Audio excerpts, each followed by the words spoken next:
Hi, it's me, Juss, Kyia, my real life according to me. So I hope if you're just coming across my channel that you subscribe. Yes, it gotta be, yeah. And so let's continue on. We're on episode 5. So the sergeant, the lady detective, she leaves, and so I'm starting to straighten up the mess that the apartment is. It's totally destroyed. And as I'm doing this, it's probably now about 10 o'clock the next 9 or 10 the next morning or that morning, and Kenny shows up. So he shows up much calmer, smoking on a cigarette, and and the door was open, so he just came in through the screen, and I'm just like, hey, or whatever. And then at this time, I'm really disgusted with him because he tore up everything for one. For another, we're not together. And what have you been doing? You need to look at yourself, but okay, neither here nor there at this point. So first he started talking, asking me questions, asking me, did we have sex? And I told him no, because we didn't. And he said, I just don't believe you guys didn't have sex. I said, I've never had intercourse with Cassius. He's like, well, he didn't even say nothing about kissing or nothing. I think his main thing was intercourse. But I said, I never have. He's like, well, what was he doing here? And I was like, well, we tried, but it didn't happen. So, and I kept being a little evasive. No, I was being evasive. Is that the word? A little bit like not really telling him, but telling him, and let him believe whatever he want. But I'm saying that we have not had sex. Okay, so anyway, so at this time he's getting on my nerves, and I'm just a little disgusted. So I go run me a bath water, because I was, So I went and ran me some bath water. This is back with I don't even know if it was CD player or cassette player. This was what, 97, 98 maybe. So I'm gonna say cassette. No, I'm gonna say radio. I'm gonna say CD. Gotta be CD. It gotta be. So I started listening to Donnie McClurkin and his amazing album. I just love the whole thing. And as I'm listening to it, and I'm in the tub and I'm relaxing, this what he comes to me and says, and he sits, put the seat down, sit on the toilet. He said, how can you just sit up here and listen to that after what you just did? I said, what? I said, what does that have to do with, what did I do? Well, you was just in here. I was like, well, we're not together. And I said, it sounds like what are you judging me? What?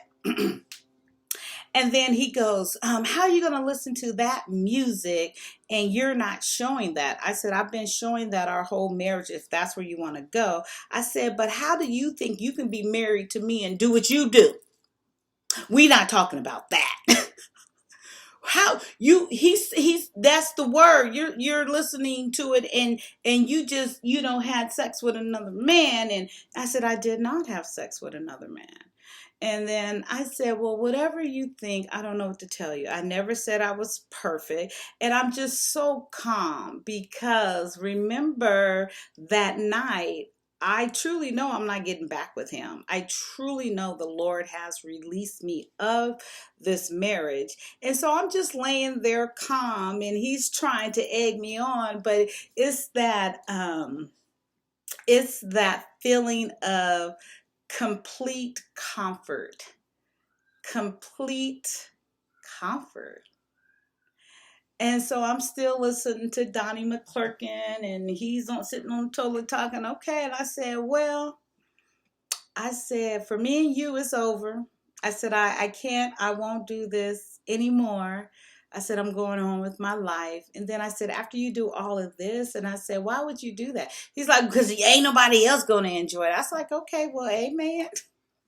Ain't nobody else going to enjoy it. Okay.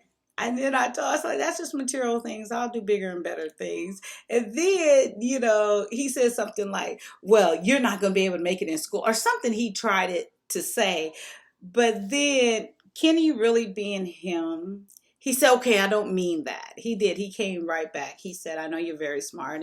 And like I said, I know he cared, but he was just dealing with things. And he really was. And I could no longer subject myself to those things. And yeah, no, I didn't go about it the right way, but okay, man, it was like, you know, y'all heard the previous episodes, right? It was like I wanted to try. Then remember power to the people on the first episode. I was hoping I was gonna get power to the people, but that ain't nobody with the Lord, which I know he drank a lot. That's in my head. It wasn't me. It wasn't because he wasn't attracted to me. No. And that evening I really did want power to the people. And I didn't get it. And at that moment, I see this trend in my life. I really do. I see this trend of even despite my decisions, there is a protective shield that will only allow so much, even with my bad decision. And then that is, my Lord and Savior. That is his comfort, his protection. So I still didn't get power to the people, but I was okay. Ooh, y'all just don't know how I just want to experience that. Yeah. Okay. So I got out the tub. Kenny hung around for a little bit more. I'm doing whatever I'm doing, put a little clothes on or whatever. What clothes is left? Because he tore up everything. Everything, literally everything. It was destroyed. So he asked me would I sit down and talk to him, and I said yes. And then he said, okay, if you didn't have sex with Cassius, what happened? And I told him the truth. I told him I pursued him. I do not lie. I'm not, that's just not me. I'm going to tell you my part. So I told him I pursued him. And then I just went on to tell the story how he ended up there, not even really thinking about it. And then, so I'm like, yeah, I said, if you look out the back window, I was like, that's where they live right there. And I called them and he's like, where? And I showed him which house. And then we go back and sit down. And I said, I had a yard sale. And I said, by the way, where's my money? You know where my money went, right? So he said, but I know it didn't go there then, but he wasn't going to give it back then because he's pissed because I could tell when he'd done something. So I know he hadn't done anything yet. So, and then, so we sat back down and then he said, well, made him come over. I said, well, I invite him over. And he said, but why y'all never been together? And then we're just talking. So I'm sharing with him like, yeah, I went over his house, was in the jacuzzi. And I'm kind of just like answering his questions, but talking too much, way too much. Way too much. So, and then I shared that with them, and then I said, but he wasn't able, to get erect, and whatever word I used. And I said, so we did not have intercourse. And then so he heard me through the story, and by this time, Kenny really knows that I tell the truth. He really knows, even though he tries to accuse me of like, I know there's more. Ultimately, he knows, you ask me a question, I'm telling you the truth. I live in my truth because it's just who I have always been since my mother put me out that day. So, guess what happened next? He gives me back my keys that he took. Remember, I don't have a car at this time. And oh, so I don't have a car at this time. He give me the keys back, and then he's like, we have to get back together or something. He was saying like, I want this, and I'm like, oh no, I'm like, no, no, what are you talking? No, what are you talking about? I'm like, it's over. And then at this time, he goes in the kitchen. Oh, he goes in the kitchen and get a screwdriver. So remember the big screen I told you the day before, he had the butcher knife. He did like 3, whatever. But he wanted to make sure he damaged it so much to where I can't use it at all. So he wasn't satisfied. So when I told him there's no way we're getting back together, like, no, I'm done. I'm done. I'm free of you. And he tried to destroy it more. So I guess after we had that talk and me telling him everything, it didn't. The outcome wasn't what he wanted. So guess what he went and did? He went immediately after leaving my apartment around the corner where I showed him that Cassius and his wife live, not thinking, I swear, I never even thought that he would do that. He went straight over there to hurt whoever, his wife, his Cassius was there, whatever. So this was going on at the same time. Okay, so first I'm going to, okay, so he left pissed after he destroyed the TV even more. He left pissed and he immediately, okay, so this is him. He immediately go down, drive, I found out later, and go straight over to Cash's house. At the same time, I'm there. So now it's still in the morning. It's probably about 10:30 or so in the morning, or 11 or whatever. So I started trying to clear out the house, like, of the damaged stuff. And it's still good stuff, but it's damaged, right? So I'm starting to clear out stuff and put it in the front. Because I know the next day was trash day. And I knew in this area, like, people always, yard sales, it was just the thing. So okay,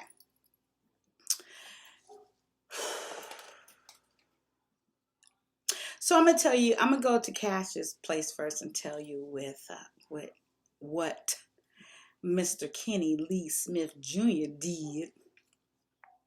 He goes over there, and of course I found this out later, but he goes over there and Cassius is not there. Don't know where Cassius went after that. And told his wife everything. Everything. So not only did he tell her everything, I can only imagine that she probably was thinking this was going on the whole time, but it wasn't. But okay, neither here nor there.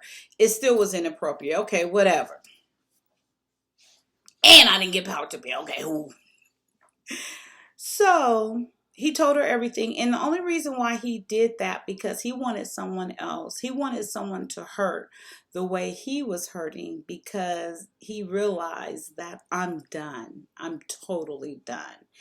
And I don't believe that he ever thought that that would happen, because it is, he knows, like, I know his personality, he knows mine, and we have the example of his parents. They've been at that point married like, I don't know, 30 something years. So in his mind, it was almost not an option for divorce. In my eyes also, but there's only so much. And so he wanted her or him or whoever. I don't know what would have happened if Cassius was there, even though Kenny Short, I don't know. I don't know. Okay, so remember that's going on over there. Oh, and he even told her about the jacuzzi, and he told her everything. Okay.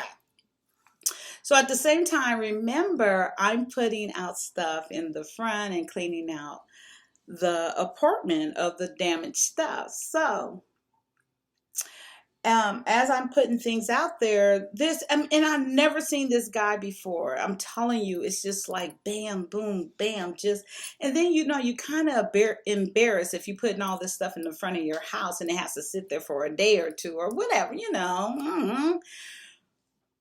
Okay, so as I put the broken stuff out there. I'm done. Yeah, you're done. Did you enjoy it? You want to say hello over here? Okay. All right, baby. You turn everything off in there? All right, love bug. So, never seen this guy before, don't want my stuff out there. So it's a Mexican guy and he has this truck. So I was bringing out just the broken things, like almost trash type stuff. But a couple of them was like remotes, and it was just he destroyed everything. So the guy pulls up, he's like, can I take it, senorita, or senora, yeah, see, yeah. And then so he's talking to me in his broken English, and I'm talking to him in my excellent Spanish. We all know that's a joke. So he said, Senorita, everything okay? Yeah, it's okay. It's okay. I'll take this. I said, okay. He said, you got anything else? I was like, well, I'm just cleaning out the house. Me and my husband got into it. Oh, no, Senorita. Oh, no, really? I was like, yeah. And then he's like, I said, but I have things if you can help me bring. Oh, Senorita. Me help you. I said, okay. So he comes up to the apartment. He sees, the destruction, but I got most of the broken stuff out. So he sees the furniture is it's ripped up, like each pillow, but not shredded, but like a slash here, a slash there. And like I said, I always buy nice, good furniture. And then he goes in a bedroom, see the mattress slash, just one slash, and on the headboard, everything is just destroyed. But like I said, it's nice stuff. So he says, Senorita, what are see what? Oh, sorry. I said, it's okay. And then he go, what you do? What you do with everything? And I said, I don't know. I'm just probably gonna get rid of it. I don't know. Oh, me go to Mexico. You see, truck, and yeah. No good, no good. But I take Mexico good. Yeah, no good here, but Mexico good.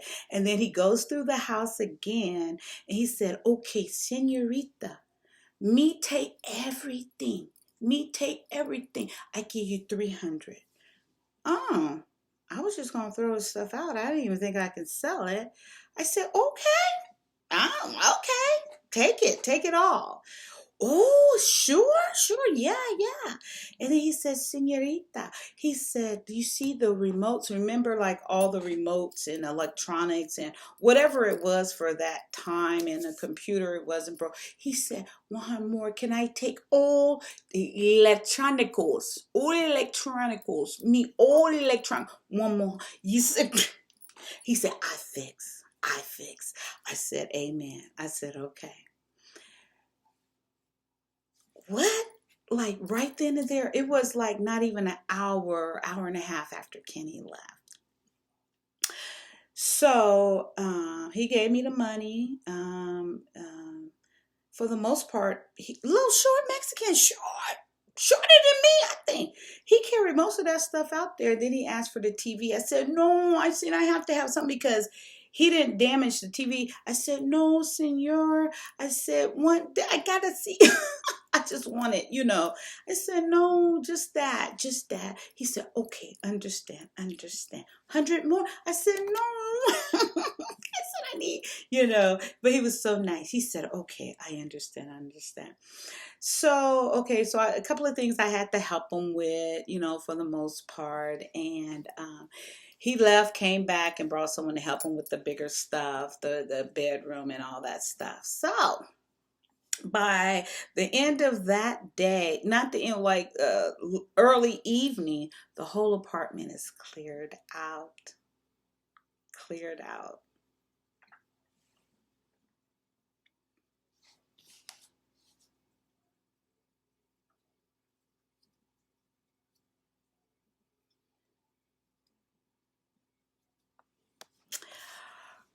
Okay, we're at 20 minutes. So the whole apartment is cleared out.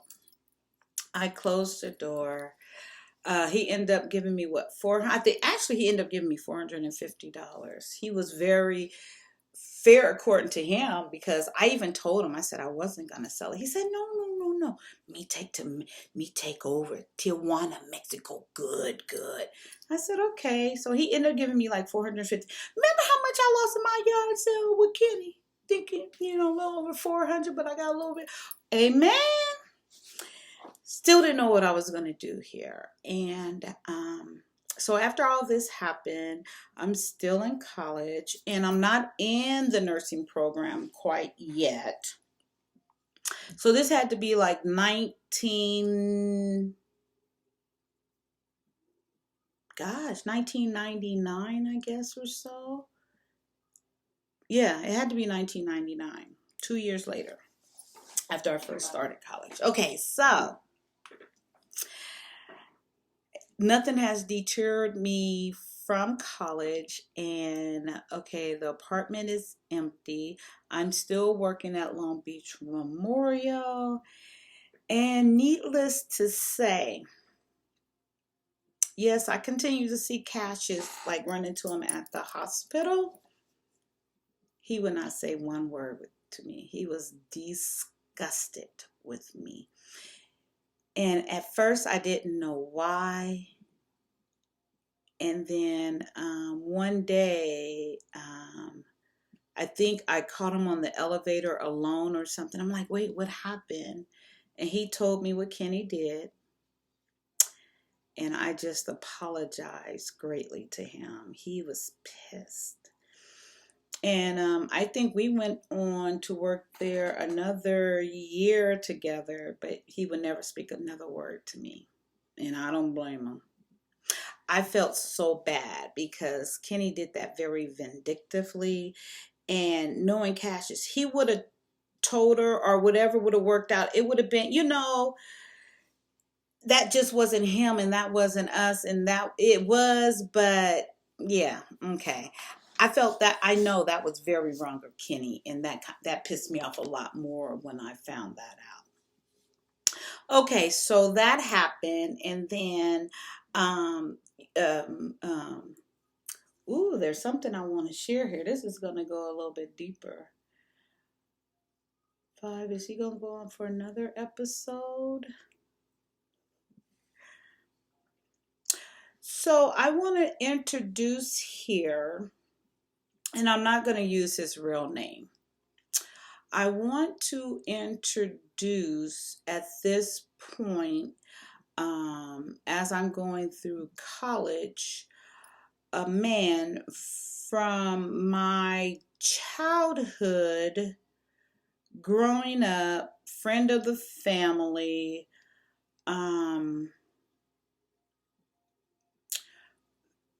He's very much has always been attracted to me. I have been attracted to him at a young age. And over the course of time, he has done different things for me. He has been there for me. And in the book, all those details are there. And like I said, we might come back around and go more into details and things. But um, I'm going to bring him up here because at this moment, me and Kenny are not together, and he understands this, and I'm still in my apartment, and I'm working and things. I'm getting my grants, I'm getting scholarships, so I'm surviving, and I'm doing what I got to do, and I'm still like ace in school. Amen. Thank you, Lord. School is so kind of easy to me. And so this gentleman got in touch with me, and I was excited. He got in touch with me, and he was going through some things, and he expressed to me, looking back now, I know what it is, but he didn't look quite the same as when we were growing up. but we always knew there was an attraction there. And he's not looking that great, but he got a hold of me. I think somehow he heard that I wasn't with Kenny. I'm not sure. I'm absolutely not sure. But at this point, where he invited me out to dinner here in Long Beach, a very nice place right up on the coast. It was very loungy. It was kind of at this point probably the most mature thing that I did in the aspect of the scenery, of the decor of the restaurant. And even though I'm at this point late 20s, early 30s, and 99, so 68, 70. Oh, I got to tell you guys about my 30th birthday. I skipped that. But yeah, so I'm like 31, still in college, and this is the most grown up I feel at this point I have been. I'm just in loving the atmosphere and having the conversation, but I can tell there's something going on with him. Okay, so we're going to make his name, I want to say John. Even though I know that was my mother's ex name, we're going to go with the name John for him. So John's sitting there, and I can tell there's something bothering him. So as we're sitting there, we're reminiscing about, the times in the past where we knew, and yes, I was a minor, and yes, it shouldn't have been crossed. And but me being, I really didn't think of it that way, but I did. I didn't want to get caught, but that I liked him, or and I knew that he liked me, but it was really so obvious. It was so obvious, especially how much he liked me. He really didn't make any qualms about it. So me and John, we're sitting across from each other, and he starts sharing things with me. Like, it was so deep. Like, he was sharing things with me about his marriage, and about things like sexually, and then he was sharing, like, he's battling something right now. I didn't know what it was at the time. And he was a kind of guy, like, he always had like his own business, had his own hustle, always made money, and just well off, and just, okay. So I'm sitting there listening to him, and I'm letting him get it out. And then he started asking me about me and Kenny, and I was like, no, I just can't. And I start sharing with him more candidly about, like, the drugs. And I just said that was the main thing. I just couldn't do the drugs anymore. He's like, what? And then I'm like, yeah, I kind of tried it with him, but, it's not my thing. And he's like, oh, don't you do that. Don't do that. And I'm looking at him, and he's like, don't get caught up in it. I'm like, wait, hold up. No, I don't do it. I'm just telling you. That's why we're not together anymore. He go, oh. He said, that's why you guys are not together. And I was like, yeah, we're not. I can't deal with that. I can't go with that, through that. I'm not. I tried to be there for my husband. So at the revelation of that, he leaned in a little closer and really wanted to bond with me more, even though we haven't been around each other in a few years or so, or even longer, actually longer than that. And in the book, I do share things that we went through when I was a minor. And actually, we got time. I can share a story. This is it. Okay, so John. So we're at, and I'll get back to what happened the rest of this evening. So I'm in high school. So I graduated when I was 17. So I had to be like 15, 16. And really, I probably was like 15. And so every year we're having like talent shows at my grandmother's house, and they'll go around collect money. And I still think I can sing pretty well. Oh, oh, oh, oh, oh, oh, oh. So anyway, so they're going around collecting money, and whoever wins the talent show gets the pot. So I really wanted to sing this Mary Jane song.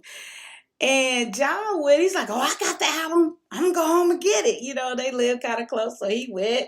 I was like, and see, that's one of those obvious things. Why would he got to go get that just for me? But okay, anyway, amen. Thank you. And he come back. He's like, yeah, I want to see you sing that song. It's Candy Girl. When I wake up in the morning, you bring me breakfast in my bed. Okay, so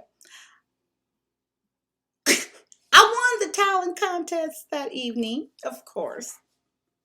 So I get the change or whatever. And then my cousin, actually my cousin really could sing, and then it was my other cousin, and I'm not gonna say their names at this time, but okay, anyway. So my half of the money, I just gave it away to my younger cousins. The same evening, oh, and I said his name was John. This is back when my mother was with John. So, John 1, John 2. So they had a van, and at this time, his wife got John 2 wife got very upset, so she left him there. She's like, I'm ready to go. He wasn't ready to go, and that was kind of a revolving thing, like I'm ready to go and we need to go. And John 2 was like, I'm good. He liked his little alcohol or whatever at the time and stuff. So cool. So it's getting late, and even I picked this up from my mom. My mom was notorious for the last one to leave, or close to the last one. I'm notorious for that now. Just like I'm having fun, we hanging out, that I'm notorious for being last, if not last, closest to the last to leave. So at this point, John 2 is stranded. He has no way to get home. And then also one of my uncles and his wife got in the back of the van, and this is coming from Compton, and at this time we lived all the way in LA across the street from Exposition Park. So my uncle and his woman is laying on the thing, and then my mom or John, I'm not sure which one, asked John 2, do you want to ride? And he's like, yeah. So he gets in the back of the van, and then there's me, and then I'm sitting on the floor. John 2 is laying here on the floor. He very tipsy from drinking. John 1 is driving, and my mom is not a drinker, so my mom is kind of out. Not kind of, she out by the time we get on the freeway. So then I look back at my uncle, and he's laying on the thing, looks like he's out. And then his girl, she's out. And John 1 is driving. And so in the midst of this, John 2 is talking to me very low, and I'm leaning over to hear him. We talking and we giggling, there is an attraction there. We're giggling, and then I don't know if a bump happened or what, but then boom, and we end up kissing. Nice kiss, very, very, very, very nice kiss. So we end up kissing, and then I look back at my uncle. He sleep. And then his woman sleep, and my mom out, and John driving. He ain't paying us no attention. So basically, we kiss all the way, like nice and talking and kind of giggling and looking around. Well, I'm looking around. He pretty drunk. And then we get to our apartment, and meeting my mom, John. So everyone goes here, and we're in a 2-bedroom apartment. So by the time we get there, my uncle and his woman go in my room. John and my mom go in their room. I get on the living room couch, and John too goes on the living room floor. So at this time, I'm 15, I have to be 16. Yeah, because I graduated high school when I was 16, but I quickly turned 17 afterwards. Okay, so I'm 16. I'm 16. So I'm laying there, and of course, I'm thinking about the kisses. And so I get up, and we're not talking, So I get up and walk to the kitchen. I guess I was going to act like I'm getting some water or something. And I realized this at the time. I was just acting like I was. And as I walked past him, he grabbed my ankle.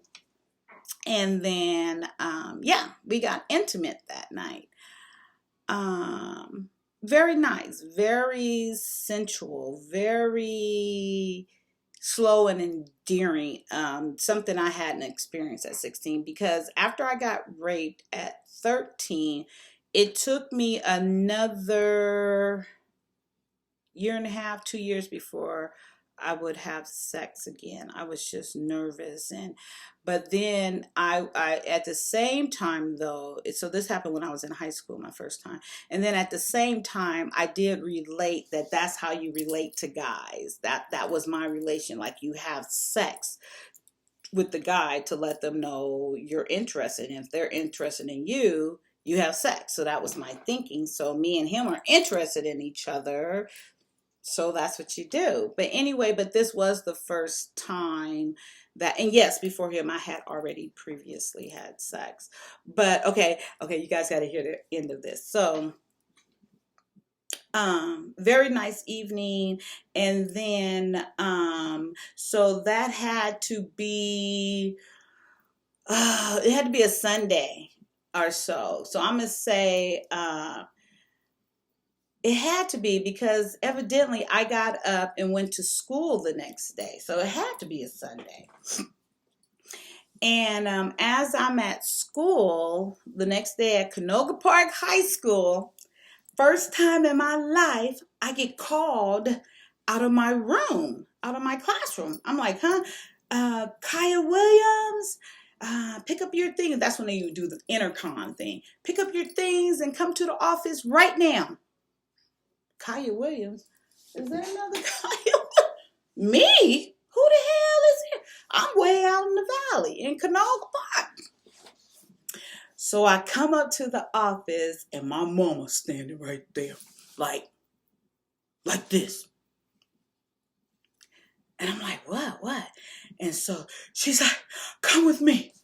And then I'm like, come with me. She's like, are you okay? And I'm like, yeah, I'm okay. What are you talking about? And then she's like, we'll talk when we get in the car. We'll talk when we get in the car. And I'm like, okay. And she's like, you sure you're okay? I'm like, yeah, I'm okay. What? So I see John 1 in the driver's seat. The sliding thing open. I get in the back of the van. My mom got in the passenger seat. And then I look in the back of the van.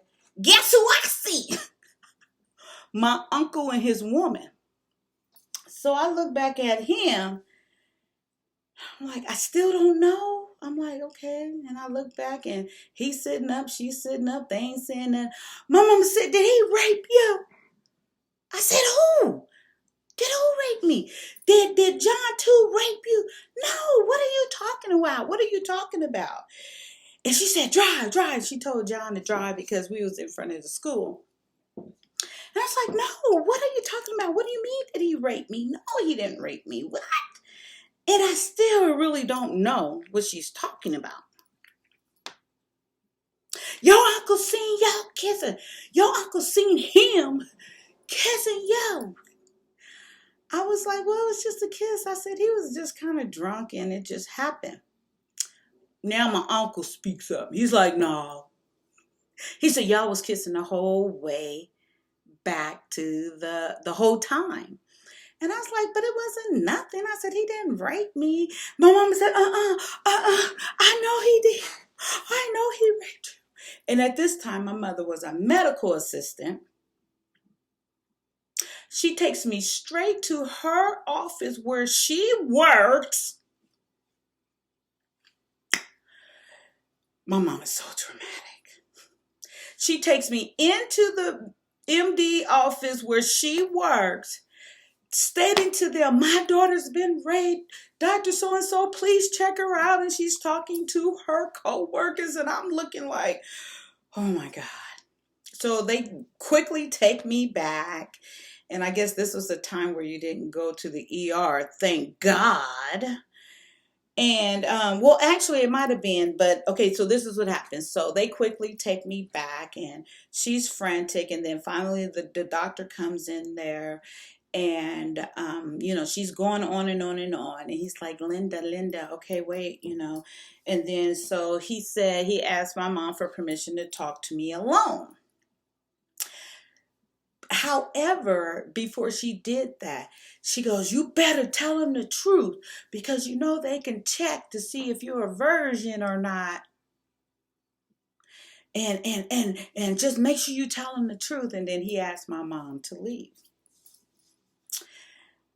So when my mom left, he talked to me and he goes, anything you say to me, your mom gave me permission to talk to you. That is between me and you. He said, were you raped? I said, I was not raped. I have not been raped. No. And then he said, well, are you a virgin? I said, no, I'm not a virgin. And then he said, he asked me one more question. He said, well, do you feel... No. He said, well, why do you feel or think your mother thinks you've been raped? I said, because it seems as though my uncle told her that he saw me kissing an older man, and then she just assumed. But I said, I have not been raped, period. And he's like, okay. And he's like, do you want me to tell your mother? And I said, no. And he said, well, I can't tell your mother if you don't give me permission. This is between me and you. And I said, okay. My mama wasn't happy with that, because when we came out, he expressed to her, like, I can't tell you what we discussed. But he said, Linda, she says she wasn't raped, so she wasn't raped. And she looked at me and she's like, well, what happened? And he's like, you have to talk to your daughter or whatever. I kid you not. After we left the doctor's office and the whole commotion was down, she never brought it up again. It was like not this dramatic thing, or I don't know what it was at the time, but she didn't bring it up again until years later, where I found out, like, this was years later, we were talking about something pertaining to this. And so she told me that she had just went in my file, and just looked and seen everything that was written, and knew that I wasn't a Oh, that's why, because I started sharing with her about the time I was raped, because I didn't tell her until years and years and years later. And that's when she found out that I wasn't a virgin. So that's why she didn't ask me anymore. Okay, so anyway, we're at 43 minutes. Thank you for hanging in there with me. And then I will pick up where I left off about bringing John 2 into it, and why he looked different, and that's the story of John 2. That's why I wanted to share that, so you can see the bond that was established. This is my real life according to me, Juss, Kyia, Jusskya. Let's always inspire, encourage, and challenge each other. Woo, woo, woo. Until next time, have a great, great rest of your journey together. Okay, have a good one. Thank you guys. Bye.